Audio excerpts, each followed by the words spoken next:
આગામી 12 એપ્રિલે હનુમાન જન્મ ઉત્સવ છે, ત્યારે સુરતમાં 6000 કિલો બુંદીનો લાડુ બનાવવામાં આવી રહ્યો છે।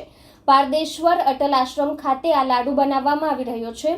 હનુમાન જન્મ ઉત્સવ નિમિત્તે ભક્તોને આ લાડુ પ્રસાદીમાં આપવામાં આવશે।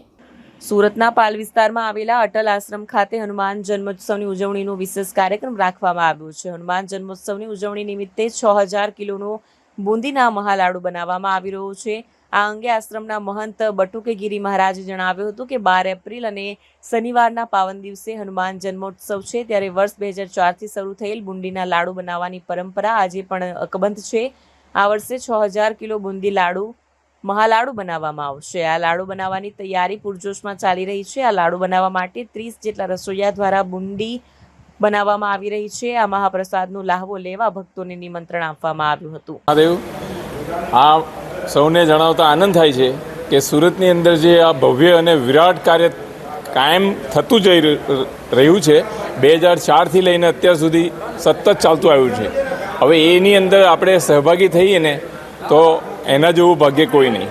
હવે જે બાપુએ અત્યારે તમને બધાને કીધું કે અહીંયા હનુમાનની જયંતિ ઉજવાય છે, પણ એક રહસ્ય કોઈને ખબર નથી કે જે દિવસે બાપુની જયંતિ ઉજવાય છે તે દિવસે બાપુનો પણ જન્મદિવસ છે, એટલે એ પોતે પણ સાક્ષાત હનુમાન જ છે, એ કોઈને ખબર નથી।